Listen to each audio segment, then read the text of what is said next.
So I'm here with David and Marg, and I wanted to talk with you both about the journey of what it's like to start a business, and particularly when things are difficult. When you're thinking about how you might build a career or a passion into something that you'd like to do for a living.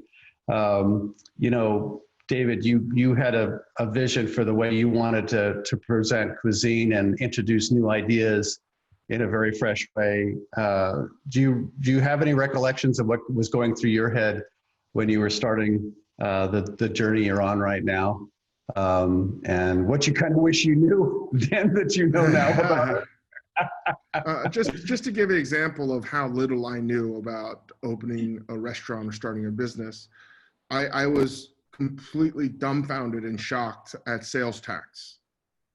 I was like, oh, this is great. And I was so shocked that I was like behind payments to New York State because I had to pay this. Like, it just didn't even like dawn on me. Like, I literally had to learn accounting. I had to do all these basics that I think a lot of people already knew. I had no idea about any of this stuff. So, you know, I didn't really have any goals other than just opening a restaurant. And then when you open the restaurant, you're like, oh my goodness, I had no idea what I was signing up for. I literally had no idea.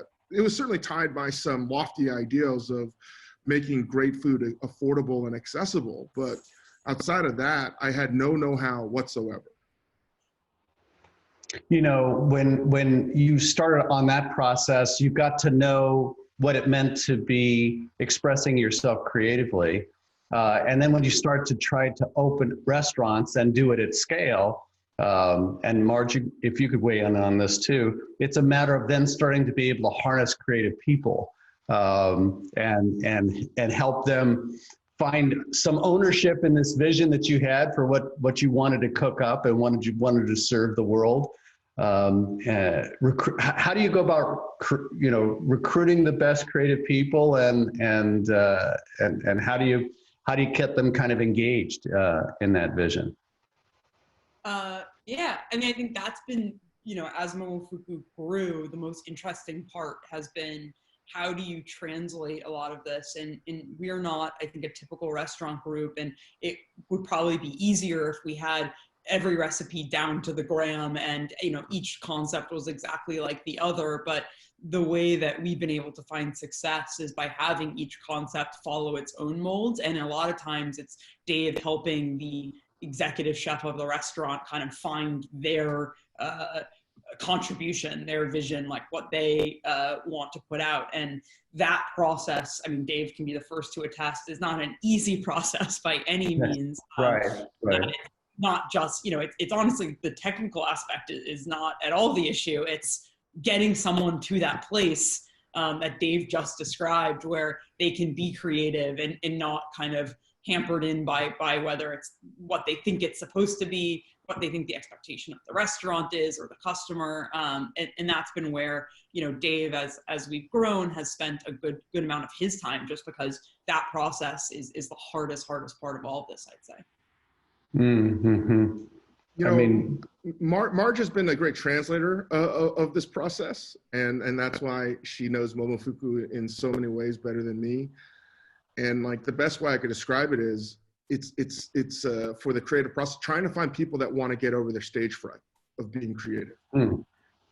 And I like, if you ask me to karaoke right now in front of people, I can't do it. You know, it's that same kind of inhibition that prevents people from trying to do it. And they come up with every excuse not to actually do the work.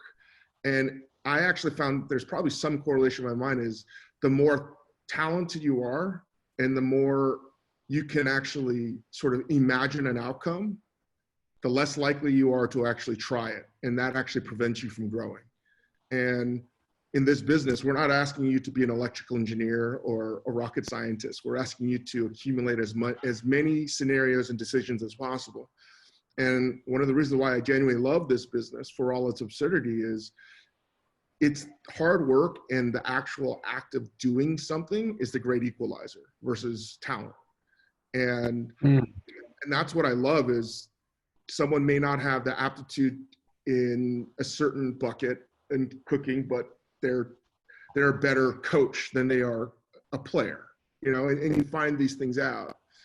And honestly, that's always the case. The best cooks, in my opinion, rarely ever make the best chefs. Interesting. Yeah. So they end up coaching others. Is that what you mean? And building a team that can deliver on that culinary vision or that restaurant format? I mean, Marge, you can explain this too, but if you're really talented, I mean, empathy is the thing that we talk about in Momofuku a lot. And it's the skill set they don't teach you in cooking school. And if you don't have the ability to think outside yourself, how are you going to know what a customer actually wants? But more specifically, as a teacher, if you were too good at executing a dish, you're never going to try to see perspectives of someone that is not as talented as they struggle through something. You're just going to get frustrated as to why they can't do it as good as you. And it takes someone with empathy to sort of see step by step. So maybe they won't be the best actual cook, but you need someone to put it all together in synchronization with the other team members. And that's the incredibly valuable skill set. And that's what we look for leadership and creatives in our business.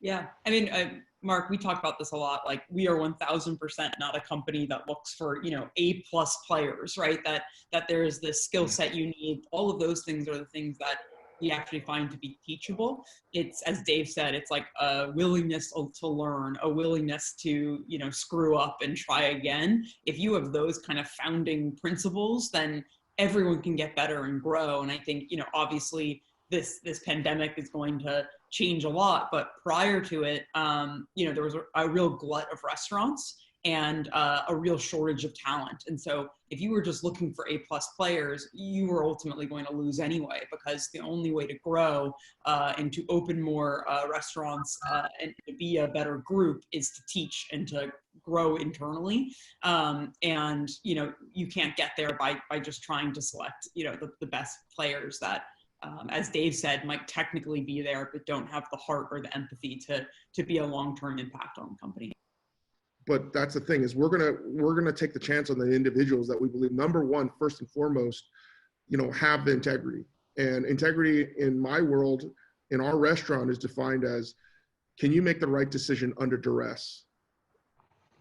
And without putting yourself first, right? And that doesn't mean you can't be stressed. That doesn't mean you can't be panicked, but will you make it through with the right decision? And understanding that right decision might be something that changes, you might regret, but are you constantly moving that decision forward to make it right? So in retrospect, when you connect the dots, it looked like it made sense.